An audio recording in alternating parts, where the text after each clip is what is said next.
So I got to tell you the story. So we went down to Brazil to visit my in-laws who have a condo down there. They bought it when they did a service mission down there a few years ago. Your wife is not Brazilian. No, she's not. Although her parents wish they were Brazilian. They've done a lot of service missions and some work down in Brazil. So. You sounded a little, your tone of voice was a little disappointed when you said your wife was not Brazilian. It's a pretty great country.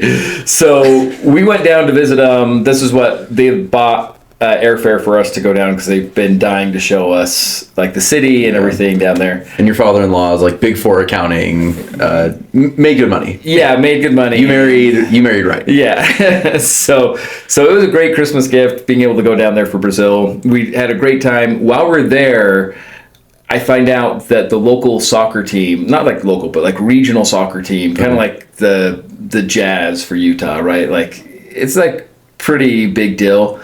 Is playing in a game that day. Okay, I guess exciting if you're in the region, but if you're anywhere else, you don't care. Yeah, that's probably true.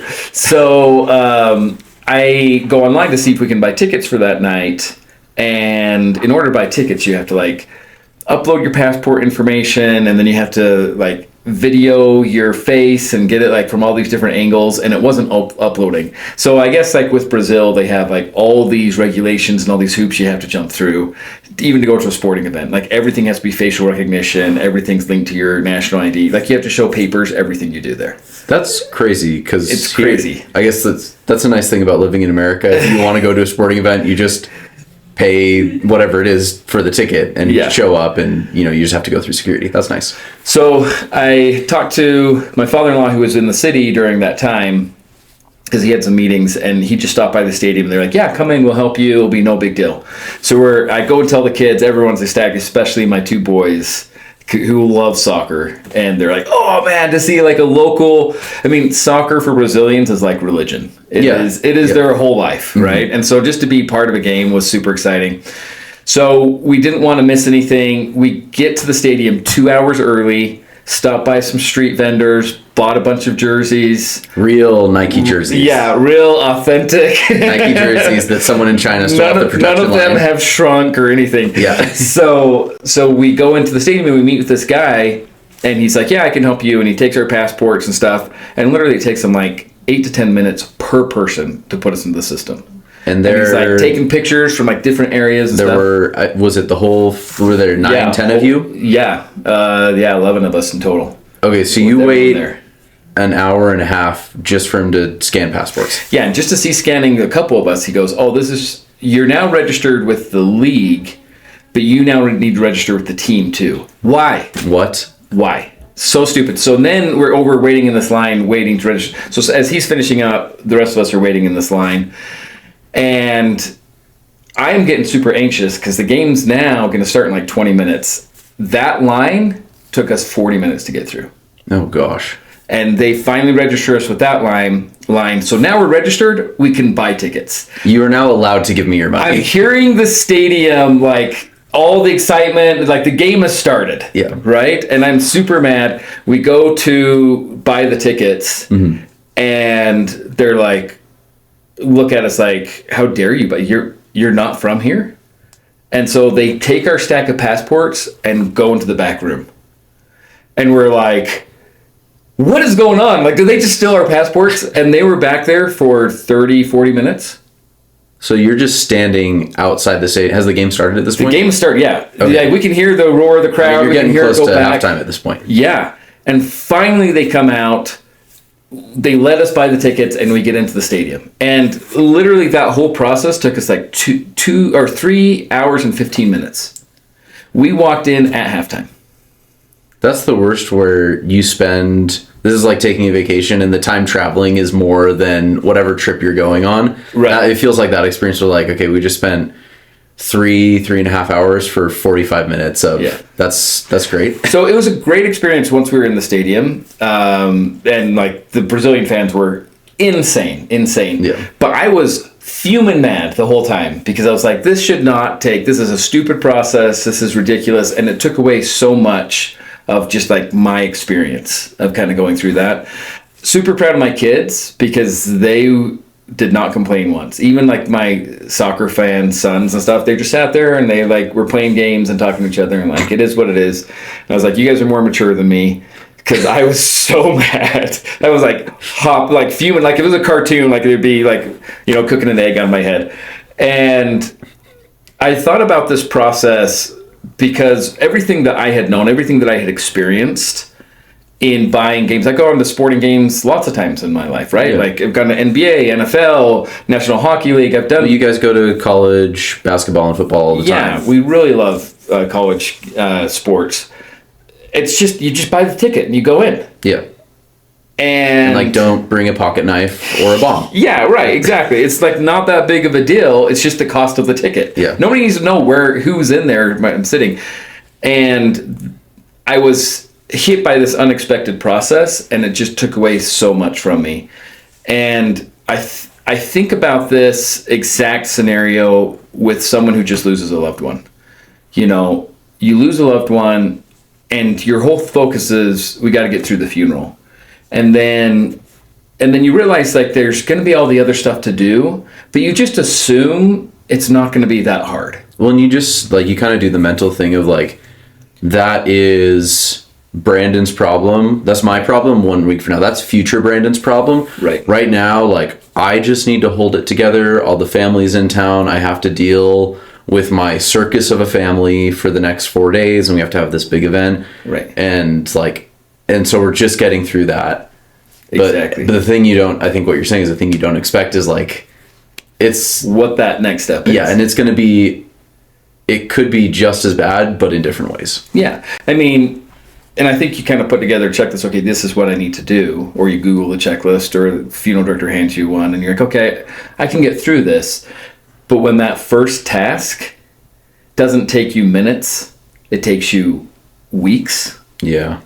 It is so disheartening and so frustrating while you're dealing with grief. That's your moment of, oh great, we got registered with the league. Yeah. But now we have to get registered. Now I have to do like what? It's like you get through the first hoop, you're like, sweet, we're making progress, and then you understand how much more there is to do. Yeah. How many more hoops there are. And it's, it was like that young woman in California who called her sister who had our aftercare service, and she's like, I just lost my husband. How did you do this? Because she had spent 8 hours that day talking to Social Security trying to get her benefits worked out. 8 hours in one day. And she was like, I was expecting taking a few minutes. Yeah. Took me all day long, and I'm not even started on the process yet. It's kind of like that same thing. Like, I thought just buying the tickets was the process. No, that didn't start the process. Yeah. I'm a little incredulous on this, or just I hear like, Matt, are you exaggerating really 8 hours talking to social? Like, I know wait times can be really long, but from what I understand, and this is like, I'm trying to not promote this for full circle, but like when one of our state specialists who knows what they're doing gets on the phone with Social Security, it's a 10 to 20 minute call. It's Correct. Not that complicated. So how, obviously, like, this isn't the lady's fault. She doesn't know what she's doing, but how is it that someone who doesn't know what they're doing could take that long to basically, like, it's call in, make the notification, get an appointment scheduled, right? That's what you're doing on that. So I think what happened with her situation is she called in national number. So you wait time there. It's a couple hours wait time. Gets with someone. She has complicated questions. They don't know how to answer it. They say, go to your local office. Oh, she's got the wrong rep starting off. So then she goes to the local office and has to wait for them because she doesn't have an appointment. Trying to get into someone, doesn't meet with someone who's an expert. Like she went in person to the local office? Yeah. Oh. So it took all day, Gotcha. and she still didn't get to someone who was an expert, right? Yeah. Where in reality, when you get to the right person, it doesn't take that long. Yeah, because, and you have to think, like, how many people in the Social Security office are the ones that deal with, hey, let's link your records to your spouse, right, and get that process going to release the proper benefits. Like, there's probably a whole lot of other people in the Social Security office that do other things and have the mindset of like, oh, that's not my job, that's Bill's job. Yeah. And in truth, like that soccer stadium in Brazil, if you're a local citizen and your face has been recognized with the government system and everything. When you felt like you just have your driver's license or whatever the idea is. It's not that hard. But the fact that we're foreigners, now when I go and meet to that window and I'm like, I need to register our family, and they're like, well, what's your Brazilian where's your code? I don't have it. Yeah. Right? Now they're confused on what to do. And that's exactly kind of what happens with these families. So when she called her sister saying, this took me 8 hours, and this was the first step of a long line of steps to do, and I'm not done yet. How did you do this? Yeah. And she said, when we have a guide, we had someone helping us through this, it took a couple hours for everything. Yeah. Versus days and weeks and months. Yeah, and I think even the things you don't have to do, that you don't know you don't have to do, right. That probably is such a big time suck for people, because they might start the process to get halfway through, all the way through, and then realize like, oh, this didn't apply to me. Right. Or even figuring, if they know to ask the question, does this apply to me? Gathering the information and making sure, and then it'd be like trying to file my taxes on my own without any help. That's like the example I always think of, is like, yeah. If I was to do that, I was like, oh, I don't trust that I'm doing this right. So I have to do a lot of research. I do a lot of Googling to figure that out. And the thing, while you're talking through this, the thing that I think about is we have all these examples of any item on that checklist can be this lady's social security, or it can be the trying to cancel the cell phone, where you spend whatever the too much time is, whether it's 90 minutes or 8 hours, and you leave that exhausted and really discouraged, because then you've realized there's so much more that I have to do that I've never done before. And I don't know if it is going to be easy like I expected, or if it's going to be an awful experience like I had today.